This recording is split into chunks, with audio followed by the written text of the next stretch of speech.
Again, welcome to Erie, Pennsylvania, the Jefferson Educational Society Global Summit, Gannon University campus. Dr. Richard Reeves, we are so delighted to have you here.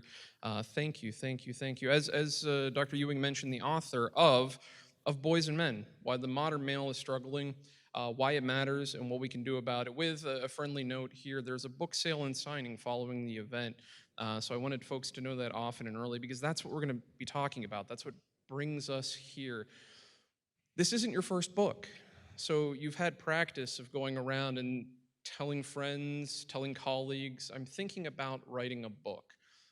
When you started introducing the concept, I'm thinking about writing a book about the modern male, what was the reaction? Well, the first reaction was, are you crazy? You have a good reputation, a nice berth at the Brookings Institution. You've won some awards. Why on earth would you run the risk of talking about such a sensitive subject? Now, you're right, I have written books before. My previous books include a book on inequality called Dream Hoarders, which was about the upper middle class. And the book before that was a biography of John Stuart Mill, the 19th century liberal philosopher.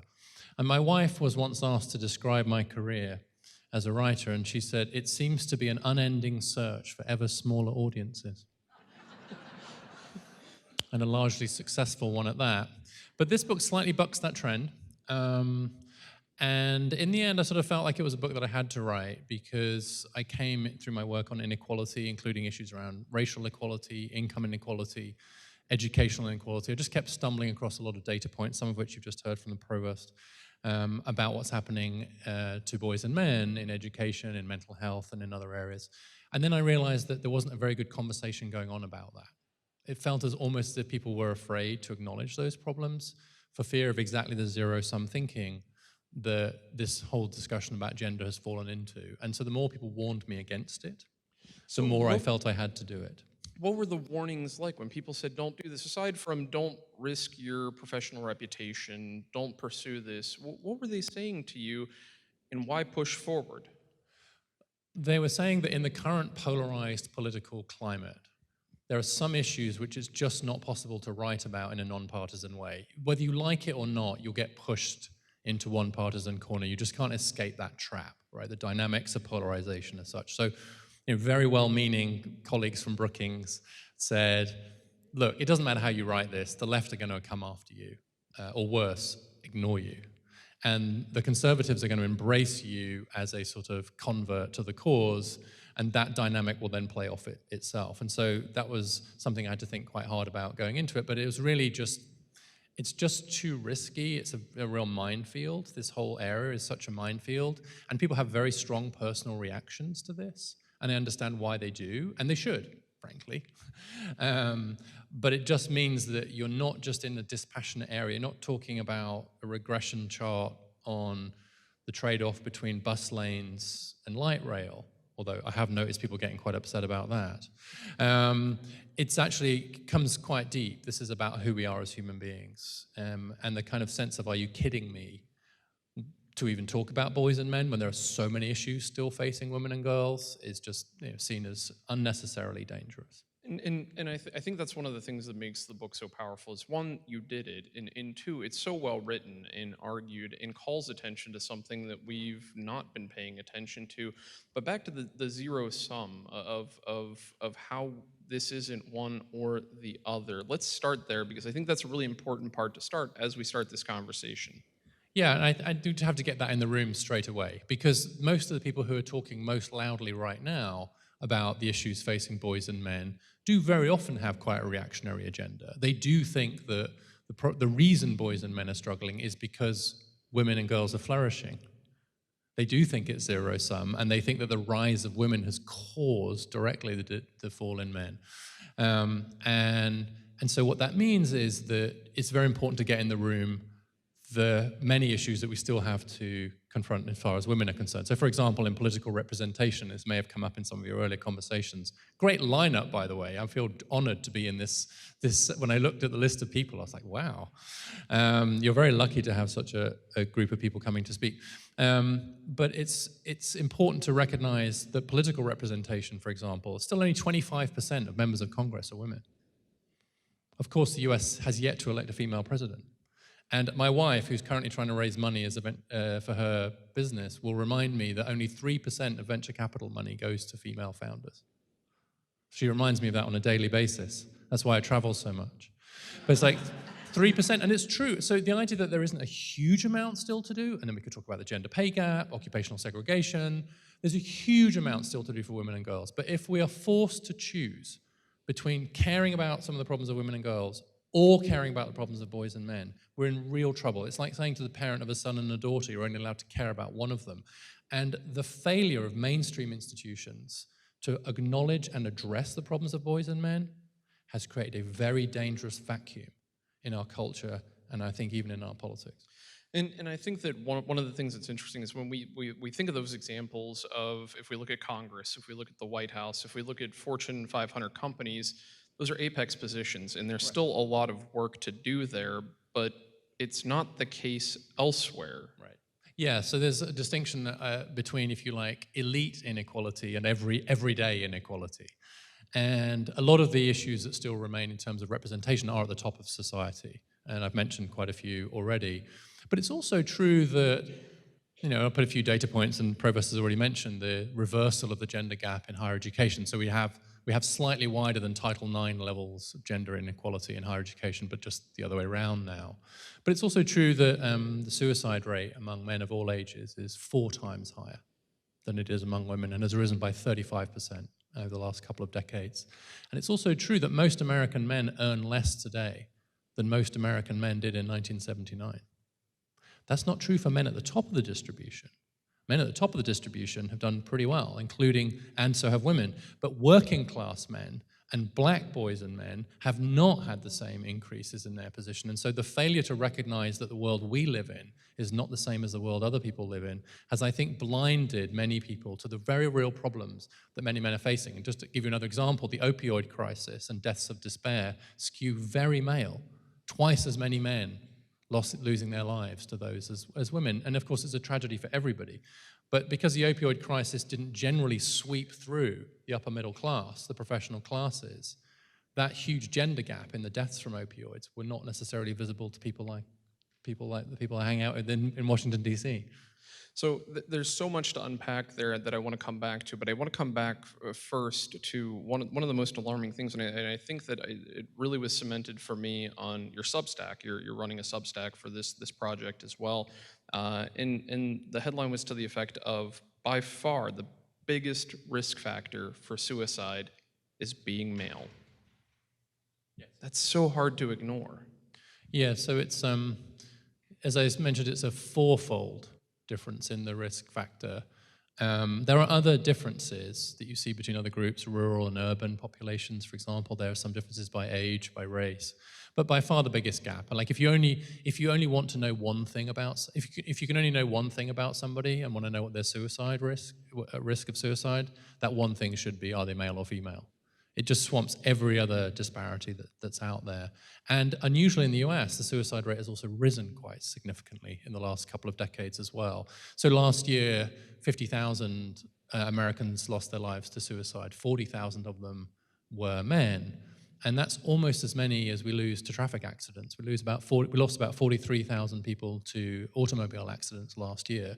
So we're losing more people overall, and almost as many men to suicide as we are to car deaths in automobile. So I think that's close to like a national crisis, frankly, and to ignore the incredibly large gender gap in that, I think is just irresponsible. So why do you think that was not something as prominently featured or attention being paid to until you began pointing it out? Why were we not looking at that?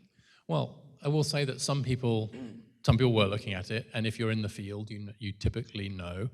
The people who are drawing most attention to it are actually people online in the so-called manosphere, who are actually kind of ringing the alarm bells around this. But I think it's because one of the reasons I've created a new think tank, so the first and only think tank in the US to look at the problems of boys and men, is because there just aren't people whose job it is, from a research, non-partisan way, to just draw attention to these facts.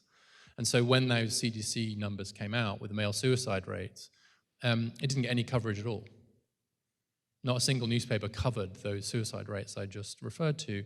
But when we had some very disturbing data on what was happening to teen girls' mental health come out of the CDC a few months ago, that got a lot of attention. And that's because there's lots of organizations out there whose job it is to make sure we see that. And they should do that. It was similar during COVID, actually. When COVID first hit, there were a lot of reports from a lot of institutions about the damage it would end up doing to women's employment, their promotion prospects, etc., all of which, fortunately, turned out not to happen. Actually, women's labour force participation is an all-time high now. But it was quite difficult for me to get people to cover the fact that men were dying at such higher rates from COVID. We lost twice as many prime-age working men to COVID as women. The overall risk rate was about 50% higher, and it was conditional on infection. But it was quite hard even to get that work done and promoted. And even to this day, some people are quite surprised by that fact, that the huge difference in the risk of dying from COVID by gender. And I don't think it's because anybody doesn't care about men, right? That you can go to a conspiracy theory at this point and say, the feminists have taken over, they want the men to die, they don't care. That is obviously not true. But unfortunately, when mainstream institutions aren't seen as balanced in their coverage of things like that, it does unfortunately fuel some of those more conspiratorial ideas that you'll find on the reactionary sides of the internet. On the suicide rates, and I want to talk more about this as a whole internationally, how the U.S. compares, but for right now, just the suicide rates, are we seeing that as a U.S.-specific problem, or is this something more widespread? So the gender gap in suicide is international. That's not a US phenomenon. It's a little bit wider maybe in the US than elsewhere. What is unusual is the rise in suicide rates. I should say that there's been a rise in suicide rates for women in the US too, of a similar rate, but just obviously from a much lower level, so the gap hasn't narrowed. So there is something going on in the last 20 years or so. Interestingly, in the last 10 years or so, most of the rise in suicide rates has been driven by young men. So for the first 10 years of the century, from 2000 to 2010, it was actually middle-aged men, middle-aged white men especially, who saw a real increase in suicide, and that tracked economic trends quite strongly. But since 2010, it's young boys and young men aged 15 to 24 and 24 to 34 who've seen the biggest rises in suicide. And as I said, it's increased by about a third. So we'll come back to that in a bit, but returning to one of the earlier points in your introduction and just in my acknowledgement of where we're sitting, let's talk about education for a minute. Let's talk about that gender gap between male students, female students, and how it is not just reversed, it's augmented in the disparity between the gap. How did we get here? Right. So there was a great overtaking in the 70s and 80s and 90s. Once we took the brakes off girls and young women, we'd been artificially holding them back under conditions of sexism. And once we progressively took away the brakes or the ceilings, whichever metaphor you want, actually just not only caught up with men and boys, but blew right past them and kept going. Which no one predicted, no one expected, and we're still, I think, struggling to come to terms with the gender gap that goes the other way, right? It's a bit like a compass, suddenly north is suddenly... The idea of talking about a gender gap that runs that way is still a bit weird, because it's happened so fast. And I think what's really happened is that there are certain things that are happening in the education system that are new, and some that have always been true, that are just somewhat more female-friendly than male-friendly. So, for example, the decline in the share of male teachers. In 1980, when Ronald Reagan came to office, 33% of K-12 teachers were male, 33%. Now, it's 23% and falling. So it's a 10 percentage point drop in the share of men in classrooms. It's falling pretty fast now. At the same time, we've moved away from vocational forms of education. That turned out to be a little bit better on the average for boys than girls. But also girls develop a little bit earlier than boys, especially in adolescence. And the biggest gap you'll find in any outcome measure in high school, and high school predicts college very well. A slight digression here is that so many higher education institutions are interested in this issue now because I think it's visible. Like it's not like in K-12, the girls are doing much better than boys. So among the top 10% of high school graduates ranked by GPA, 2/3 of them are girls. More than 70% of valedictorians are female. Like at high school, the girls are just crushing the boys, right? But the boys are still in the class, right? They're still sitting next to them. Whereas suddenly you go to university and like, wait, where do the guys go, right? So it becomes physical, becomes visceral, in a way. Why are girls doing so much better in GPA when they're not doing so much better in test scores? Standardized tests are about the same. So I should have checked this before. Have you gone test optional here in admissions? Okay. The main effect of going test optional is to significantly increase your female share by about 4 percentage points. And the reason for that is because tests are the only thing where boys are holding their own. They're not ahead, but they're at least equal.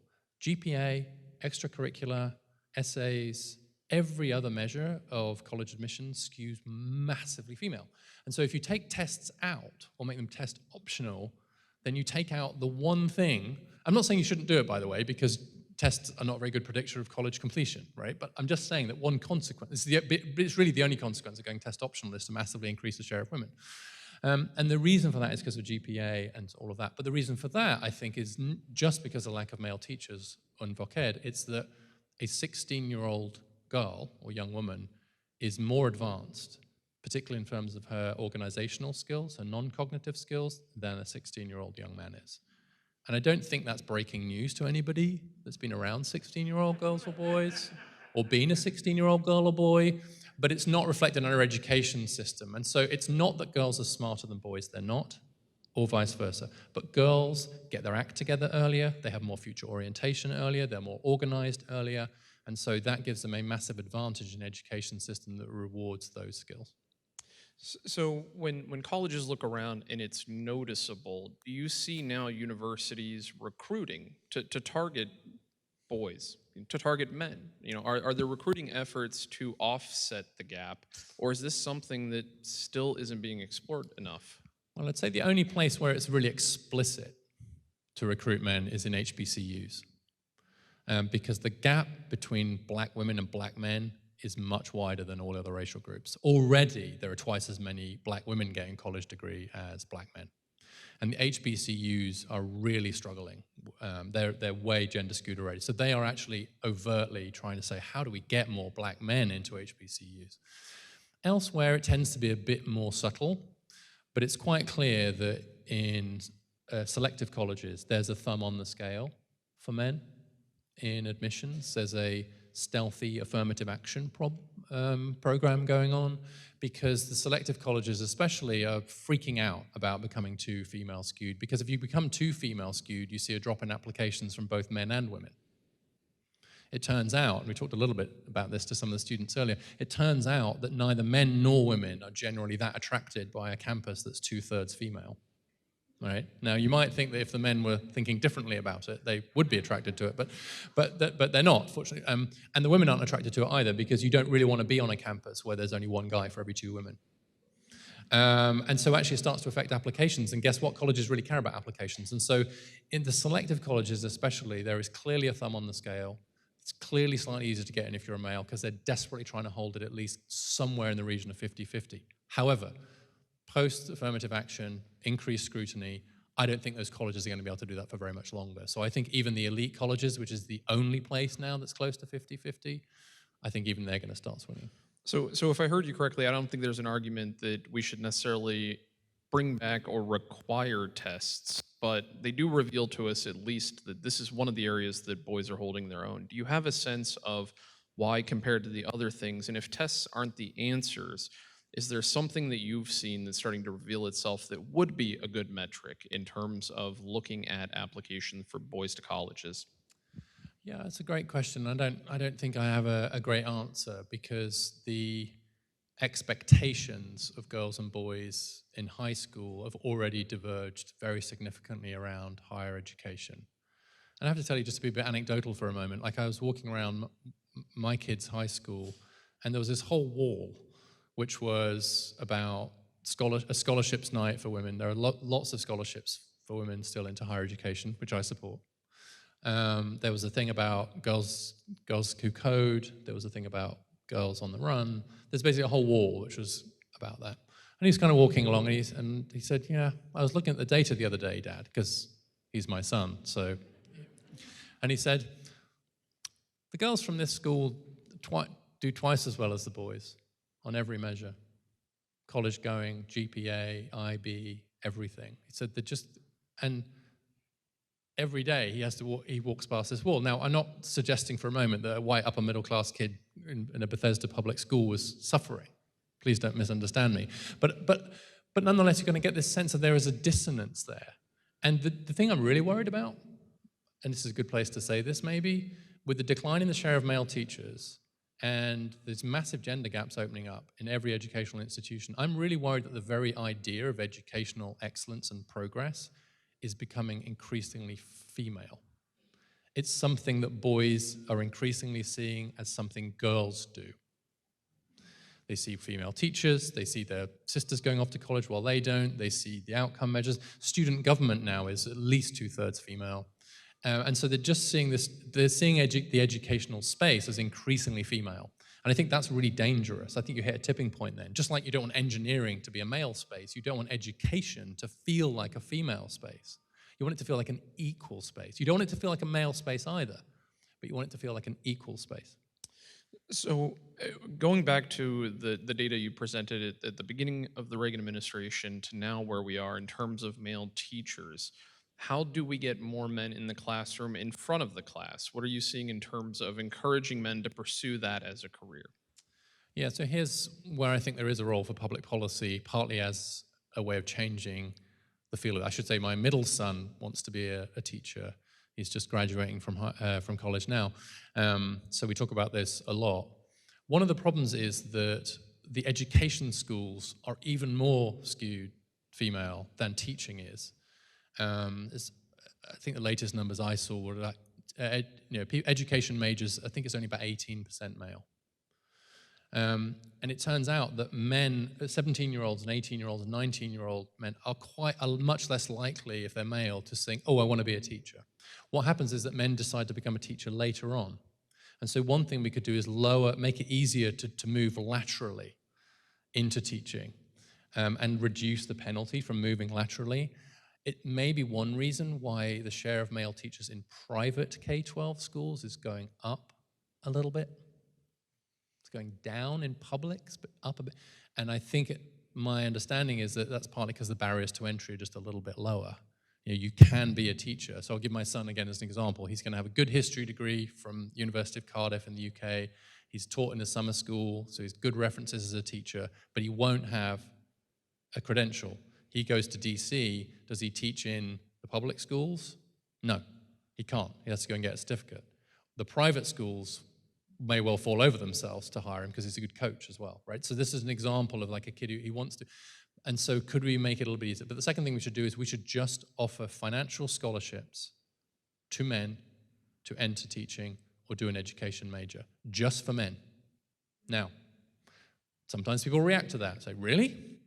You're going to have male-only scholarships into teaching? By the way, I'd have them into psychology as well. I hope we get the chance to talk about that. Social work, these other areas where we're just emptying these professions out of the men in ways that I think are calamitous for all kinds of reasons. We should have scholarships for men. Do you know what we should also have? We should have scholarships for women to go into STEM subjects. And guess what? We already do. We have thousands of them, and we should keep them. They're a wonderful thing. We should have female-only scholarships to encourage young women into engineering, tech, other scientific fields. I'm totally here for that. But why is it then so controversial to suggest that we should have male scholarships into areas such as teaching?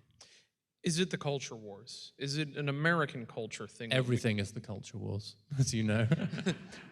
Probably the easiest question to answer on the Global Summit stage for any of the programs, but how so is that limited to the United States in our culture wars? Are we seeing this play out internationally?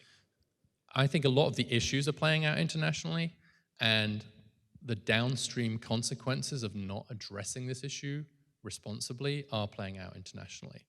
So it's an axiom of every political community that if you neglect an issue, if there are real problems and you neglect them, they can become grievances.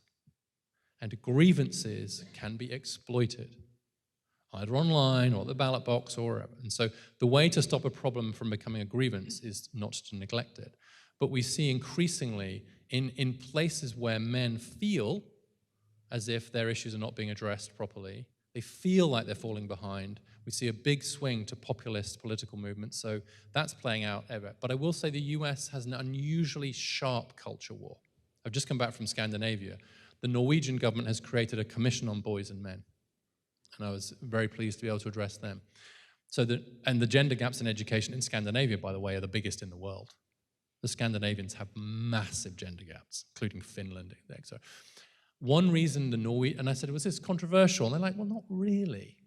And I think it's because Norway, I'll put it bluntly, nobody thinks the Norwegians hate women, right? Norway has a very good, well-earned reputation for gender egalitarianism. So if they then start saying, hey, we should worry about the men because of suicide and education, the immediate reaction is not, is that because you want to go back to the 50s? Is that because you secretly hate women? It's because there might actually be a problem there. So the US is unusually, it doesn't have very much permission space around these issues because it is a bit all or nothing. So I think the culture war stuff is worse here. So I know this is a chicken or the egg question, but do we fix the culture wars and then thus boys and men are fixed, or do we fix boys and men and thus the culture wars are improved? Have you thought about that? I've thought a lot about that as I try and set up my new institute. So I should say, first of all, I mean, I'm from the UK, as you can, if you couldn't tell already. That's where I'm from originally. I'm a proud American citizen now. But I've worked in public policy and politics on both sides of the Atlantic. But I have thought a lot about this. I think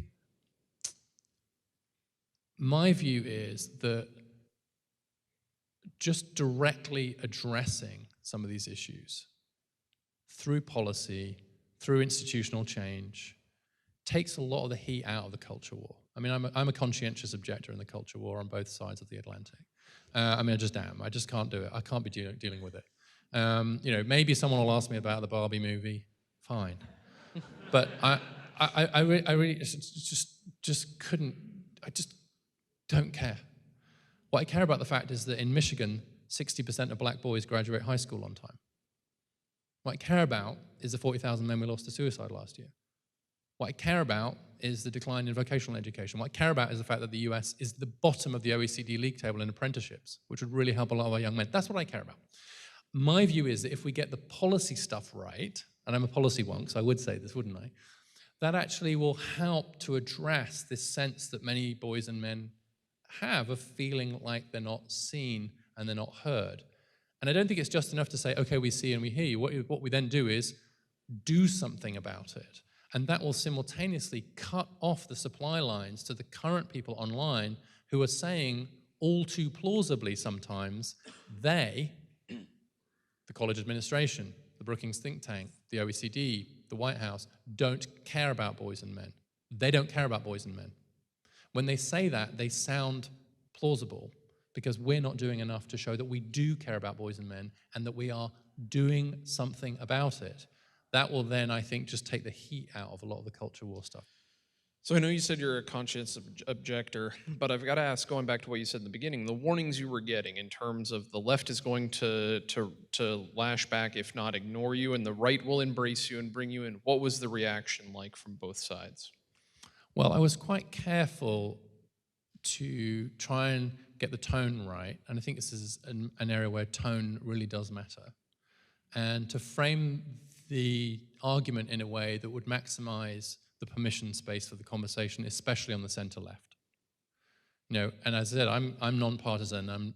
I don't really have a dog in the partisan fight in that sense, but because I knew that was where really the work needed to be done, and that's where the resistance was greatest, was going to be in that. So I worked pretty hard to make sure that it got a hearing on that side. I will say mostly the reaction has been one of relief, that we can talk about this, and we can have a straightforward, data-based, good faith conversation about this without being cast out, without people presuming bad things about us. Because the truth is that most people actually do know a boy or a man in their life that's struggling in one way or another, and they don't think it's just him.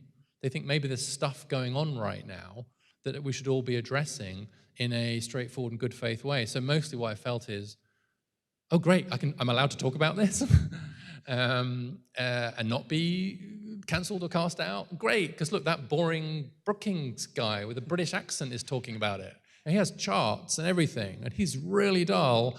And my message is basically, I'm trying to make this issue boring. And as one of my friends said, I'm the man for the job.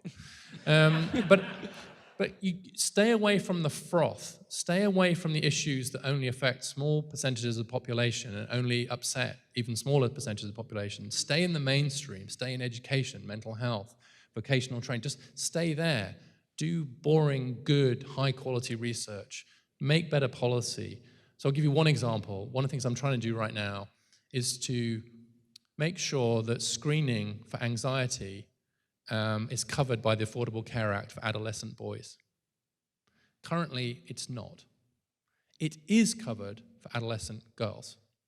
So since 2012, we've been screening for anxiety covered by the Affordable Care Act with no cost for adolescent. And one result, by the way, is that we've picked up a lot more anxiety probably than we were before, which is fantastic. But because of the structure of preventive health care in the US, there is not coverage for screening for anxiety in boys. I don't think anybody supports that difference, and it wasn't deliberate. It was the result of a set of policy accidents. And so I'm going to work on a policy paper that puts ways forward to just improve preventive health care so that we screen anxiety among boys. That's a dull issue, but I do think that that's the way to have this conversation rather than, what do you think about the Barbie movie? Or, what do you think about the latest tweet from Jordan Peterson? Or the froth. Stay away from the froth. Stay in the mainstream. You brought up Twitter. I'll bring it up. The impact of social media on boys. Do we see it's the same as it is on young women? Is it different? What stood out to you as you continue to observe this? Yeah, so if we broaden it a little bit into technology, maybe, I think quite different. So for one thing, boys and girls, here I'll focus mostly on teen adolescents and maybe into the 20s. They consume different social media for sure. So girls are much more likely to be on TikTok and Instagram, for example. Boys are much more likely to be on things like Reddit. They're also much more likely to be video gaming. I actually think what's happened is that it's not just different, but in some ways diametrically opposite. So I'm Gene Twenge and Jonathan Haidt and people like that I'm drawing on.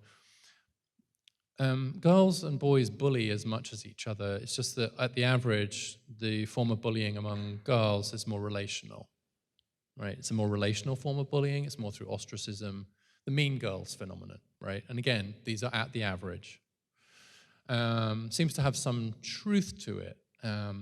And what social media does, especially relational social media like Instagram and TikTok, is to provide weapons, tools, that amplify relational bullying, right? Being liked, being not liked, negative comments, etc. So it takes the already very difficult experience of being a teen girl relationally and puts it online.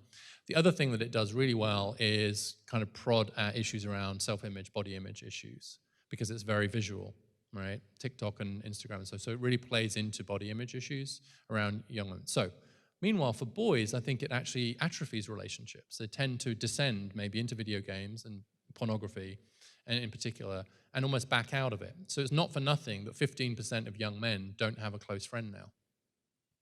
It was 3% in 1990.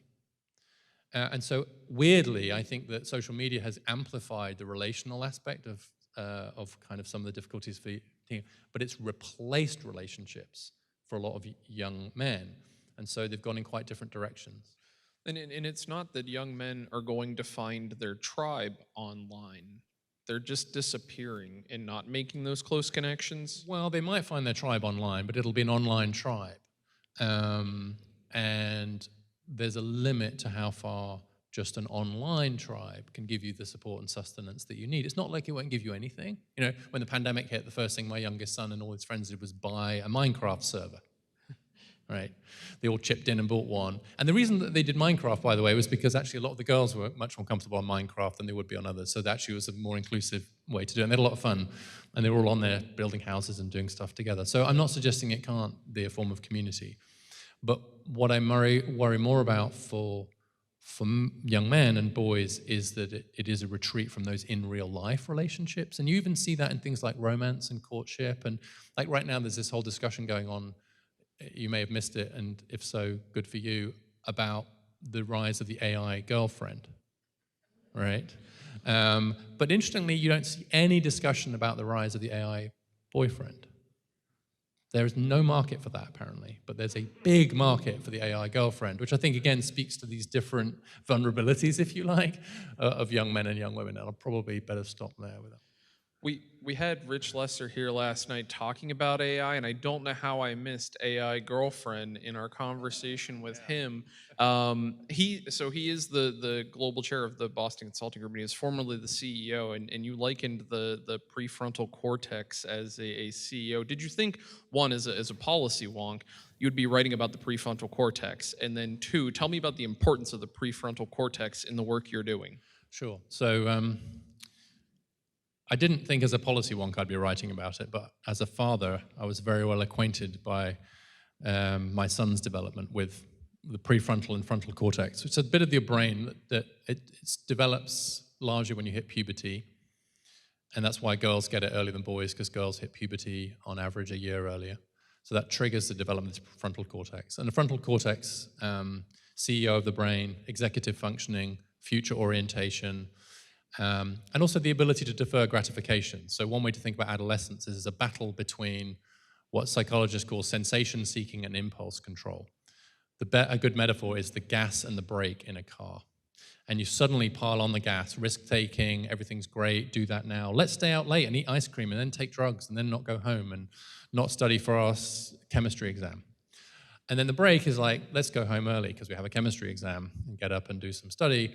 And so adolescence is basically a battle between the gas and the brake, with the gas running ahead a little bit. But it runs much further ahead for boys than it does for girls, hence the risk-taking differences that there are.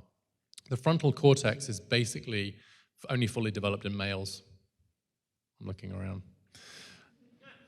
By the mid-20s. And it is the thing that gets you to do your homework. It is the thing that gets you to say, no, I won't do this, I'll do that. It just lags a little bit. And when I talk about this, sometimes I'm accused of blaming boys, saying there's something wrong with them. There's something wrong with their brains.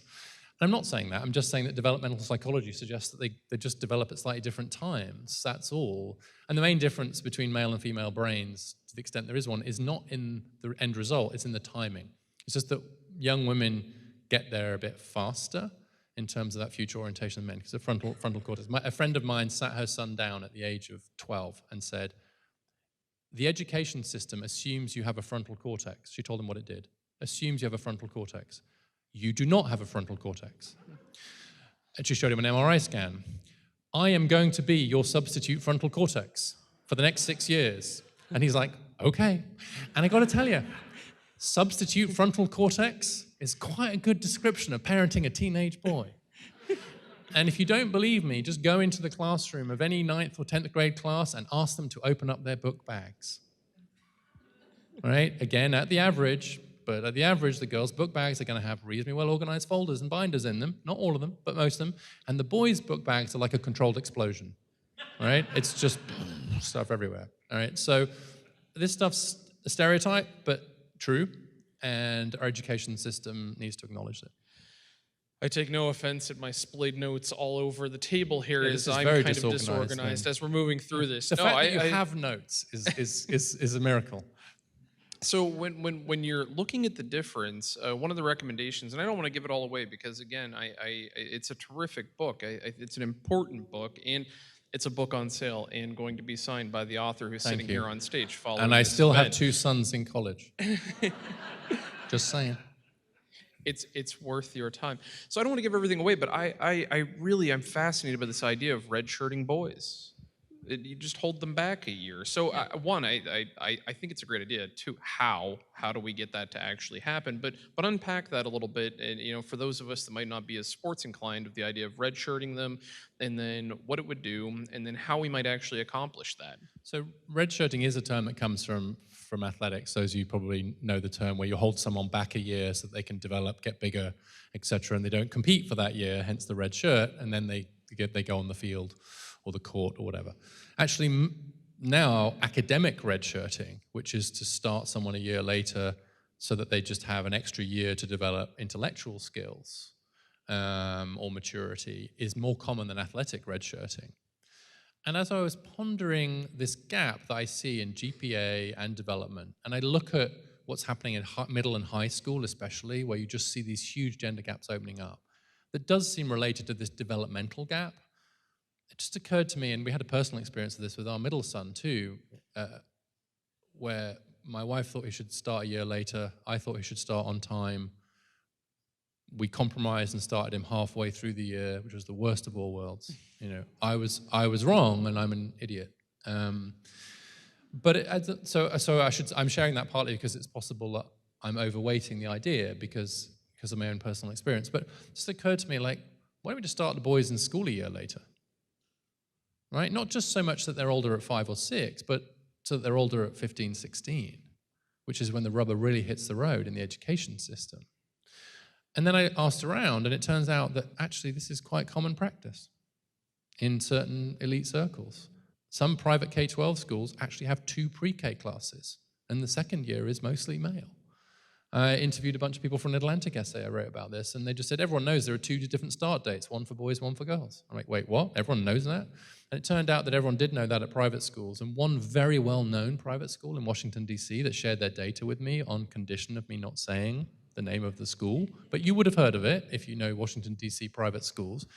30% of their boys in senior year were older than they should have been given their birth dates, compared to 6% of the girls. And so among parents with means, because of course there's this extra year of childcare to cover, quite common. Actually, it's boys from poorer backgrounds who would benefit most from an extra year of pre-K, double dose of pre-K, but they can't afford it because their parents can't afford the childcare. And so there's this horrible inverse thing going on here where it's only the people who can really afford it that are doing it, but the people who would benefit most are working class boys or boys from low income backgrounds. So my proposal is double dose pre-K for boys.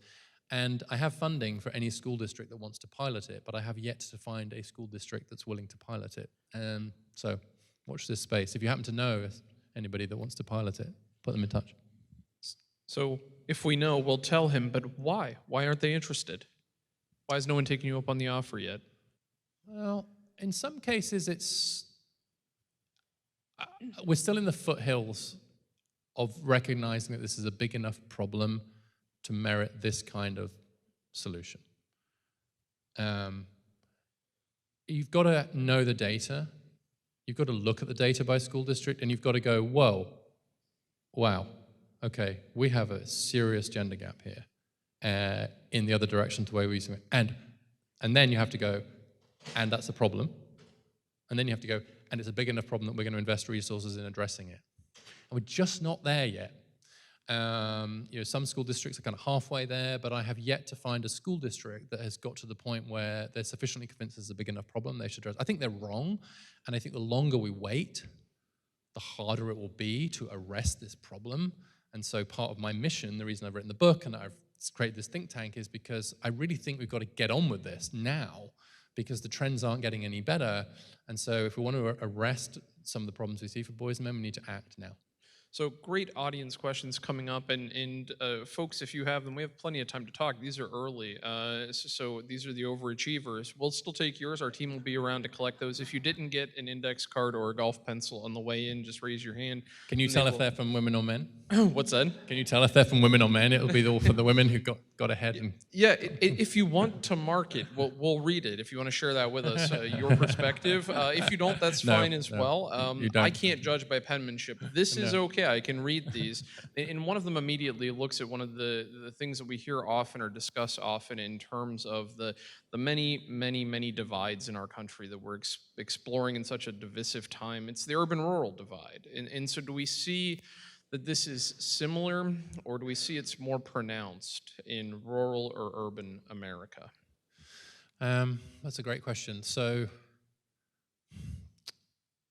it's difficult to answer that clearly, unfortunately, because the race gap, let me say that differently, the gender gap by race varies so much, and in particular for black boys and girls, and black men and women, the gaps are huge, especially in terms of education.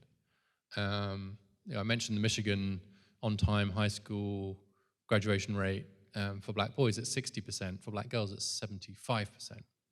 So the 15 percentage point gap, and that's twice the gap. Now, there are race gaps as well, but they overlap with it. So actually, the significantly bigger gender gaps for black Americans and the position of black boys and men in the US context means that that's affecting mostly, not entirely, but it's affecting more urban areas. On the other hand, white working class boys in rural areas are also doing really badly on most of these measures too. And in fact, the gender gaps in college going are biggest in those poorest white areas. One of the problems with black men is that they enroll in college but are less likely to complete. This is a detail, but so it doesn't track obviously one way or the other. Some men in urban areas are struggling more than the equivalent women, and some men in rural areas, but there is a racial dimension to that, which should, I think, it's important to drive policy. And I should also say, by the way, that the suicide rate is much higher among white men. It's the only racial group with slightly higher suicide rate is indigenous. And in absolute numbers, of course, that just means that the overwhelming problem of suicide is a white male problem. But many of the other problems around earnings, education, and so on are more of a problem for black and to some extent Hispanic boys. So it's just an empirical question, which is which group is being affected by which different problem, but it doesn't break neatly along those lines. So because we came back to it with suicide, we have a question here from the audience on the topic of that, with women being more likely to communicate about their feelings. How do you suggest we get boys to be more open emotionally and have vulnerable conversations? Well, one thing I'll say is that it's an opportunity for me to talk about look, I don't need to keep saying on average, right? I hope. That on average, there is a difference in communication style between boys and girls and men and women.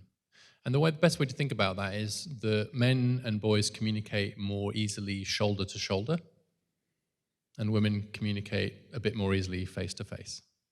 There's a reason they put the chairs like this, Ben. And so, my wife, when our boys would come home from school, she'd sit them down directly opposite her or across the breakfast bar, and she'd give them protein, because she was worried that I'd no protein all day. Protein, and then she'd stare them in the face and say, "How was your day?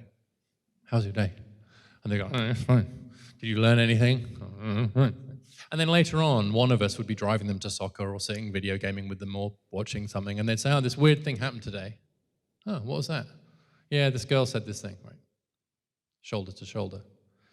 It is sort of true that men will only communicate when they're pretending to be doing something else, right? There's no other way to explain golf. Whereas women are just a bit more comfortable doing it face to face, right? Walking to any coffee shop, it's full of women staring at each other. And it's just, so I'm playing it for laughs a little bit, but the reason this matters is a lot of psychologists now are doing what they're calling walking talking therapy, especially with boys and young men. Walk. Don't sit and stare them in the face. That's very threatening to a lot of young men. There are studies showing how men stand even at parties and stuff. Being face to face for a man it spikes testosterone and does fight or flight, right? Is he about to hit me? And it does. And so we tend to be a bit of catty corner with each other, right? It's just there. Now, why does that matter? Well, it matters because, and just to come back to the question, I don't think the question is just like, why don't boys open up more? And absolutely it can't be, why aren't they more like girls? If we treat boys like malfunctioning girls, that's as bad as the other way around. And so instead, we should be thinking, what are the opportunities, male-friendly spaces and male relationships that allow them to open up? I've already talked about male teachers, but psychology, 5% of the psychologists under the age of 30 are male. Psychology has gone from being a 50-50 profession to an overwhelmingly female profession. In schools, 7 out of 8 mental health counselors, women. I want to be clear. It's great that we have women doing those, But we can't then say, why don't men open up? Well, first of all, maybe we're not communicating the right way. But second of all, how many male therapists are there for them to go and talk to? And if that isn't alarm bell ringing territory, that we don't have men in social work or psychology or teaching, so there's a bit of a danger. We point the finger. There's a lot more pointing fingers very often in this debate than there are helping hands. And that's really unhelpful. I will never think about golf the same, but this So is also apologies such. for any golfers. And I don't golf, and maybe I should. But it's such. Fishing? Do you fish? I occasionally, There you go, but not. same thing. But that's such a good point of trying to apply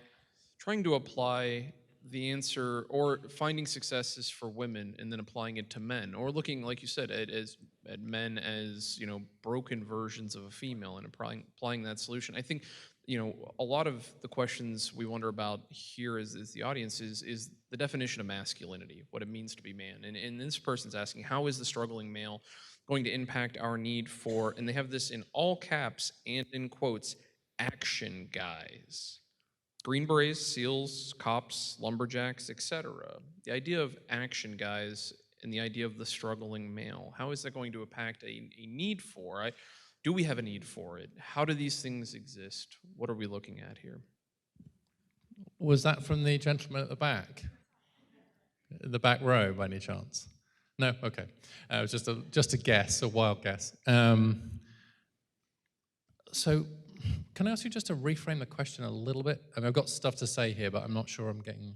So we're looking at the struggling male and the impact for a need for... So I'm thinking of perhaps how we were drawn in the 80s or 90s, and I'm interpreting this person's question. If I'm doing a poor job, I apologize. Grab another index card. We're going to work through this together. But, I'm thinking of that rise of, Arnold Schwarzenegger and Sylvester Stallone and how those become blockbuster hits. And we have action figures, and I don't think they've been anatomically correct as far as what they look like. And this idea of the modern male is struggling.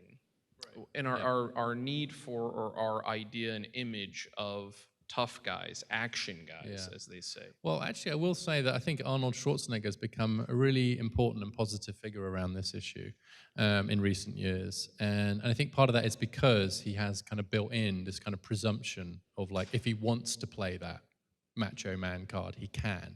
But he's choosing not to, by and large, now. And he sends out, if you're a member of Arnold's Pump Club, if you're not, I suggest you join. You get a great email every day, just like encouraging. They are great. Aren't they great? Yeah. And they're so positive as well. It's like, hey, Arnold, I did one press up. It's like, great. I love nothing more than so if you go on X, formerly Twitter, and he'll retweet people of just these positive affirmations of, and it's not I did 1,000 push-ups. It's just I did something, and I got moving. It's a good motivational tool. It's just agency, and I honestly feel like one of the things that I see among a lot of men, which is almost impossible to put numbers to, is a decline in agency. Some passivity, some drift, some uncertainty. So we've talked about these big numbers, but some of the numbers that really hit home for me were like, women twice as likely to be in AmeriCorps, twice as likely to be in the Peace Corps, twice as likely to study abroad. Like all of those things, they're all about agency. They're all about more likely to buy their own home. Just this sense of men just drifting a little bit. And so when someone comes along and says, here's how to do it, right? Just with some agency. That can either be a good or a bad thing depending on where they go with that. But I will also say that there's a need to be, how should I put this? When there is an activity or a trait that is more associated with men than with women and is pro-social, we should go out of our way to hold it up and celebrate it in a way that I think we're currently a bit reluctant to do, because to do so will somehow be seen as anti-women. And we should do the same for women, of course, but I'll just give you one example that's top of my mind. So you probably all know what a smoke jumper is. Does everyone know what a smoke jumper is? I've only just learned what a smoke jumper is because I'm from the middle of the UK where we don't need such a thing. But a smoke jumper is someone who parachutes into a fire to put it out. Right? There's about 500 of them in the US. They parachute into wildfires. to try and put them out and stop them. And as far as I can tell, of the 500, there's 3 or 4 women. It just turns out that parachuting into a inferno is a more male thing. And and It's that or golf. What they do is they parachute down, put the fire out, and then play a round of golf. And we get everything right, the perfect man. But it was so interesting, like NPR, and I bet you there's some NPR fans in this audience. NPR did a program about smoke jumpers the other day, and their pay and how they're going to do a decline in pay, and they did an extended interview with a smoke jumper. Probably guess where I'm going with this. It was with a woman, right? Now, I can see what the NPR producers were thinking, well, smoke jumping is this massively male profession. We've got to show that we're not being stereotypical, and so we're going to kind of choose a woman. But on the other hand, you've got to think, okay, so the 497 guys that are doing it. And so I think it would be okay to just sometimes say, look, guys do more of this on average, and it's great. All of the firefighters that died in 9/11 were male. And I think, so there are certain things where I think it's okay, and we should feel okay about that, without that in any way being seen as anti-feminist and to celebrate women too. But I think we're a little bit nervous about celebrating those action men, if you like, because there's a fear that it will come with a kind of reactionary and retrograde politics, and it doesn't have to. And if we present the choice that way, then I think we're really in difficulty. Another audience question is, was your work influenced or run parallel to George Gilder's book, Sexual Suicide? There's someone that knows their history of gender politics. So George Gilder won the prize of Misogynist Pig of the Year, I think twice in a row, from the National Organization of Women. He then became an economic advisor to Ronald Reagan, and he wrote the book that you just referred to. I was very interested in Gilder because he was one of the conservatives in the 1970s who was saying, if the women's movement proceeds in the way that women want it to, men will be left without a purpose. If women become economically independent, what happens to the men? Basically was his point. And he said what will happen is that the men will become criminal and dangerous, because that's what usually happens to surplus men. And it was interesting to me that was his prediction, because that's not what's happened, by and large, with the odd, obvious exception. Actually, men aren't rampaging around Mad Max style. They're, if anything, retreating, as we discussed earlier, to the basement, which is better for society, but still troubling. And so here's one of my most controversial views, is that the internet might have in some ways saved us from some of the negative consequences of these men feeling a bit purposeless. But what was interesting, Gilder wasn't wrong to say a world where women have achieved a significant degree of economic independence from men, which was the main point of the women's movement. Gloria Steinem said the point of the movement is to make marriage a choice, not a necessity. That's a fantastic goal.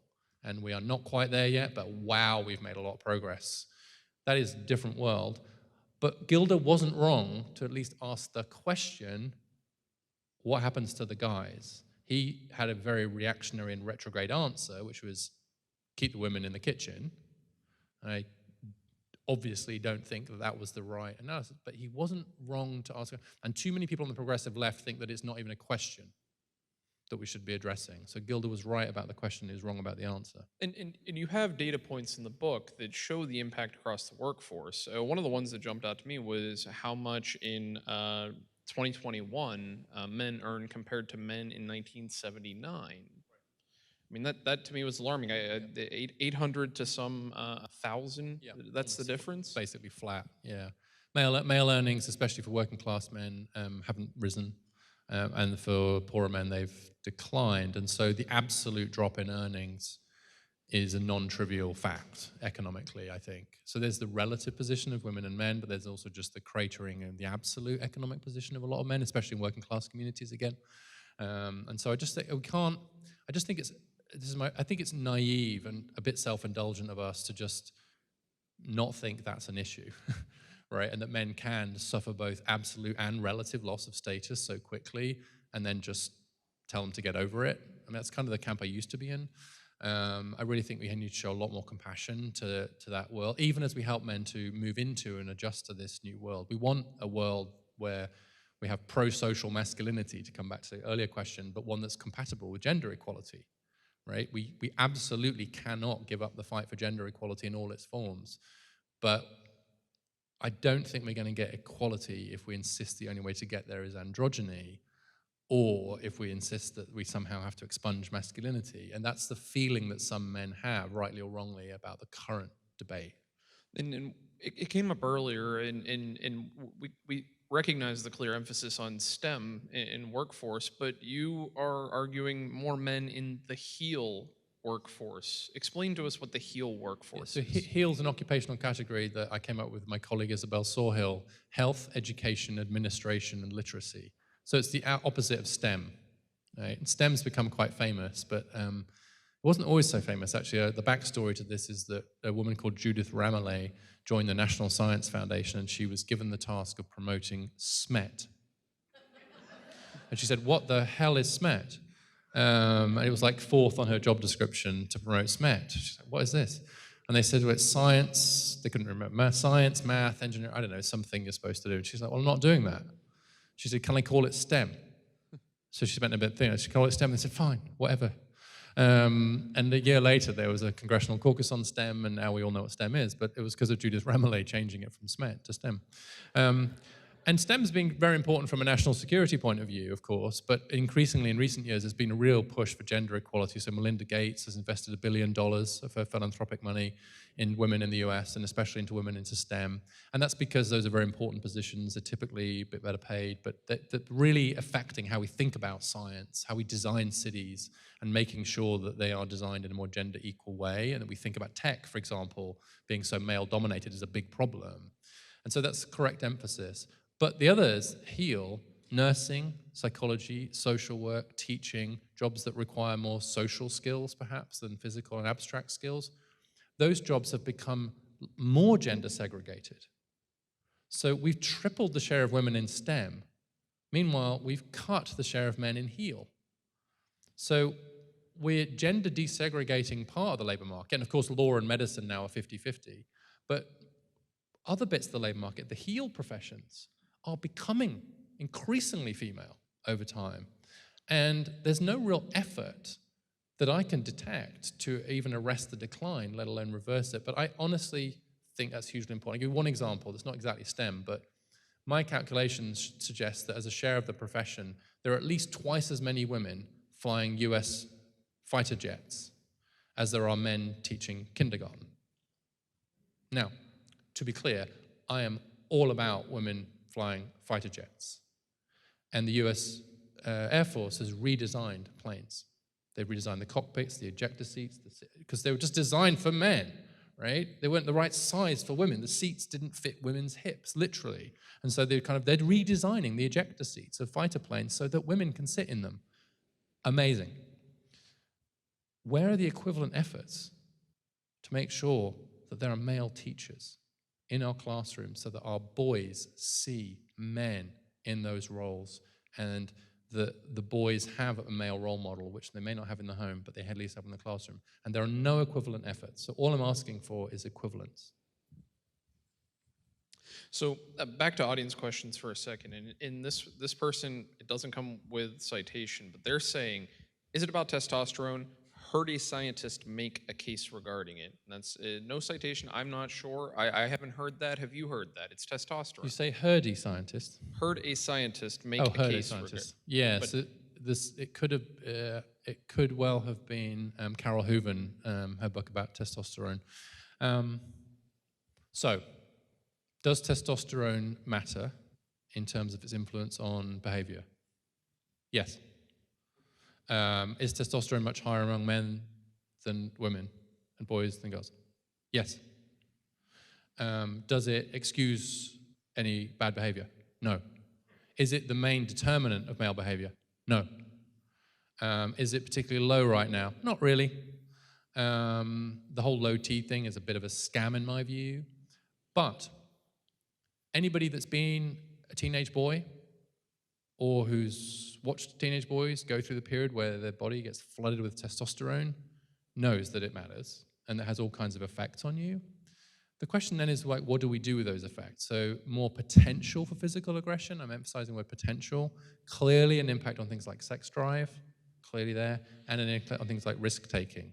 So is it good or bad that everything else equal, you're a bit more risk-taking, a little bit more driven by sex, and maybe have the potential to fight if necessary? No, it's not good or bad. It depends.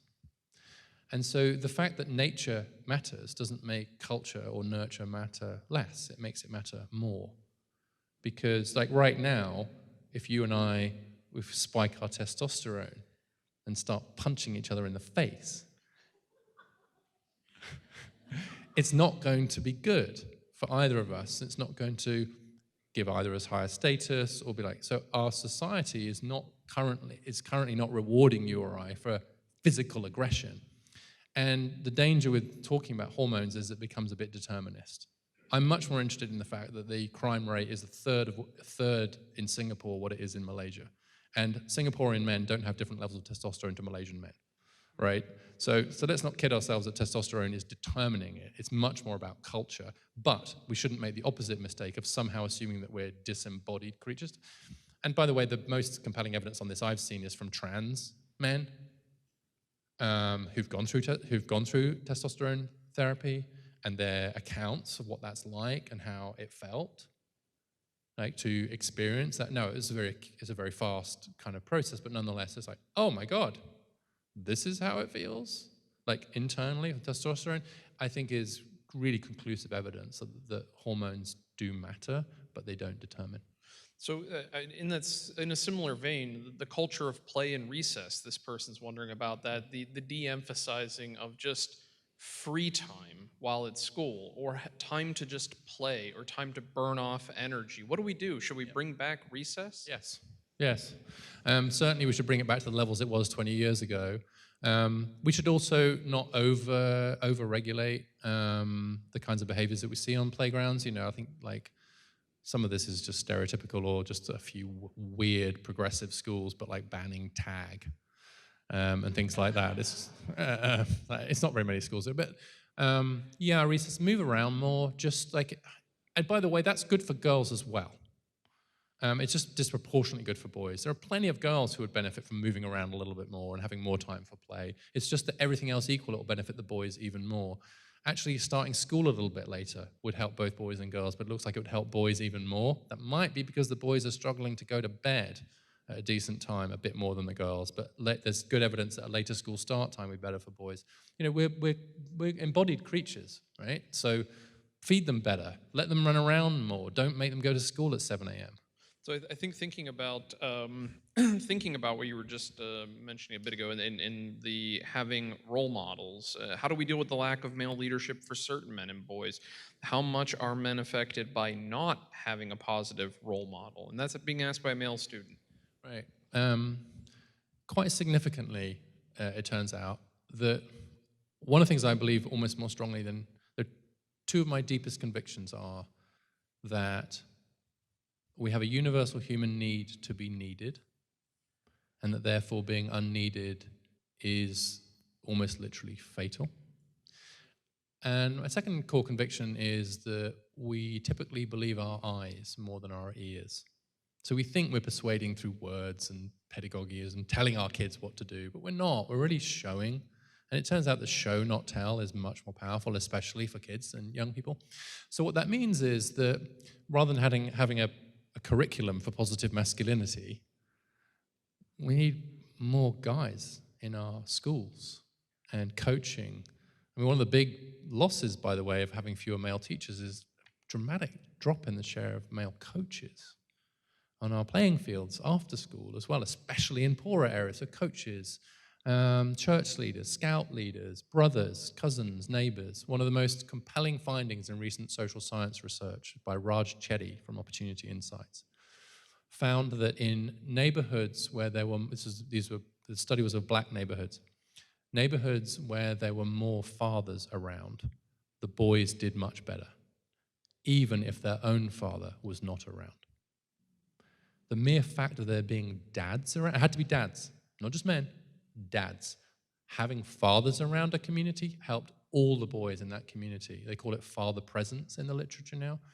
And so we don't know exactly what the mechanism is there, but it's like the uncle, the neighbor, the pastor, the coach, the cop, the whoever it is, but just there being guys around in positive role model, in positive, turns out in ways that we can't always explain to have very positive effects on young men. And I think one of the great tragedies is that as more and more boys have not had a father in their lives or not as consistently in their lives over time, we've also had fewer teachers, fewer coaches at the same time.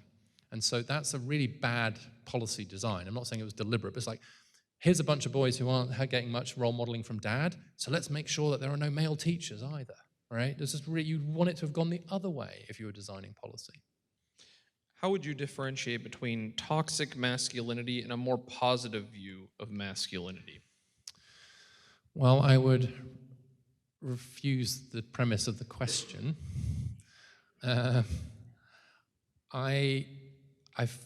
I've come to find the term toxic masculinity very unhelpful.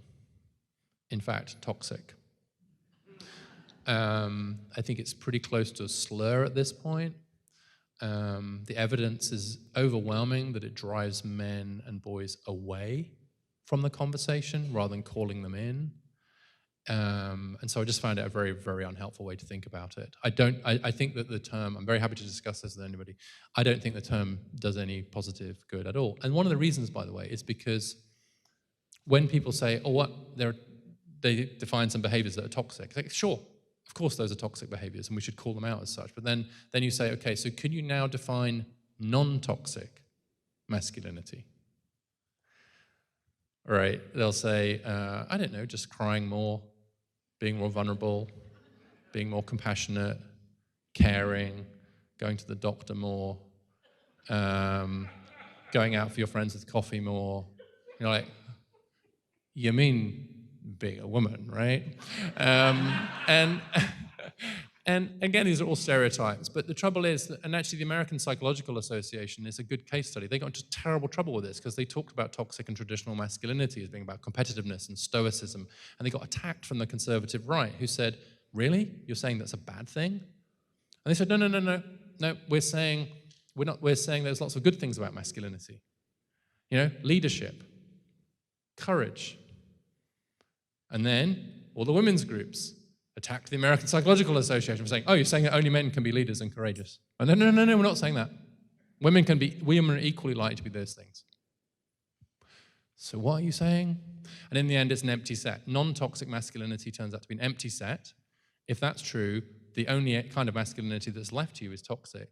And that's a horrible way to start a conversation with anybody about the kind of person they're going to be in the world. So I prefer something like mature masculinity as opposed to immature masculinity. There are other ways to think about it, but I do think that part of the thing we all have to do is grow up, right? And a lot of the problems that we see, I think, are just a result of immaturity among girls as well. I think you have an immature femininity. And so I think about mature masculinity as having learned to kind of contain some of those impulses, figure out kind of who you're going to be in the world, take what's good about you. And in the end, really mature masculinity is a masculinity that doesn't feel the need to talk about itself as masculinity at all, and that's moved beyond that. Why so many, mostly male, mass shootings? Is this an outgrowth of the struggling male?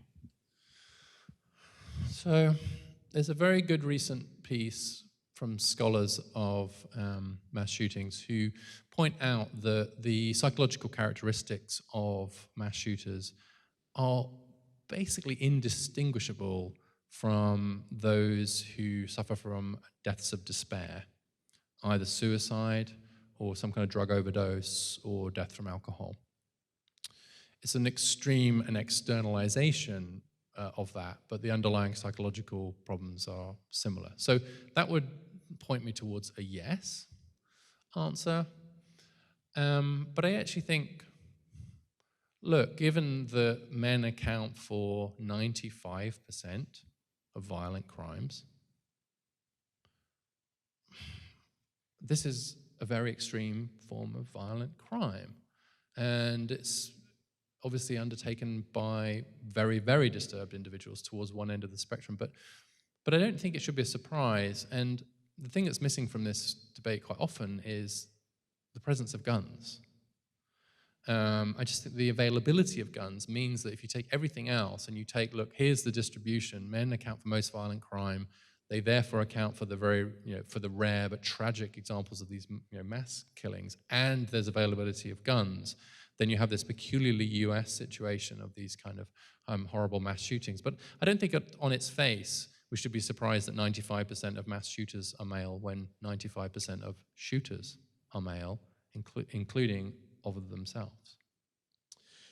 So this person's asking why the emphasis on college, and I'll admit I steered us toward a college-specific conversation because we're on campus. But you mentioned vocational schools, apprenticeships, and this person's asking, what about making other non-college fields more important for boys and men, give those careers a higher status? Last year we had Tom Bodett in talking about restoring a dignity to the trade skills with the work that he's doing in Hatch Space in Brattleboro, Vermont. So I want to give you a chance to re-emphasize that, because I know we were college heavy, but vocational schools, training, apprenticeships, bringing a dignity to that, elevating their stature, your research, what you found.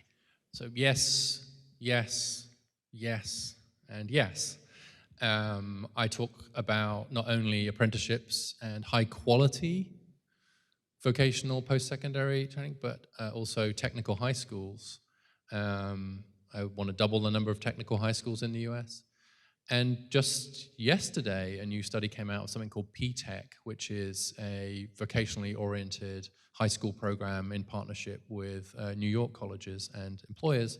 And it has some really good outcomes. But what's interesting is about the outcomes are entirely driven by better outcomes for the men. And so and that's true for technical high schools, it's true for apprenticeships, is that everything else equal, vocational forms of learning seem to significantly favor boys and men. Some women and girls, but it just seems to favor. And it's one of the reasons why I think people are a bit reluctant about it, but maybe we should see that as a feature rather than a bug. I mean, we're never going to get back to 50-50 on college campuses. I'll say that now. We're never going to get back to 50-50. There are too many built-in advantages in the learning styles of colleges favoring women. Just are, and that's okay, right? We could do better than we are now, for sure, because we're not really trying that hard with men on college campuses. Like, there aren't that many initiatives to help men on college campuses, so we could do a hell of a lot better than we are, especially men from poorer backgrounds or more disadvantaged backgrounds. We could do better. We're not going to get back to 50-50. So it's okay if vocational training skews male. It's okay, which they do quite strongly, and favors male. We shouldn't exclude women from vocational training or men from higher education, but we should invest in both. So the bottom line here is that the chronic underinvestment in vocational education in the US is bad in itself. It also turns out to be bad specifically for boys and men. It has a gendered impact. So I think it was because it's such an important point. We've talked about it before, and I think that's when I went to turn my chair to face you face to face instead of being shoulder to shoulder, and that we weren't going to have this rush of testosterone, and we weren't going to start fighting. But the last audience question, and I'll close with one of my own after this. The idea of being tough, this mindset of being tough and not sharing feelings. Where does that fit in? Ways to persuade men it's okay to talk about this and process this when we know that resources are lacking when it comes to finding ourselves in places we'd get help, psychologists or therapists or social workers. What do we do right now? Well, I think we have to acknowledge the fact that for reasons that are almost certainly a mixture of nature and nurture, it seems to be a bit more difficult for men who are struggling to open up about that. That seems true. Right? I mentioned the male suicide rate, but most of the men who commit suicide have not had interaction with a mental health professional before that. So it comes out of the blue. So there is a problem. And the best I've got on this is to model it ourselves. Right? So when one of my kids needed therapy, I certainly talked about my experience in therapy. And my kids have struggled with depression.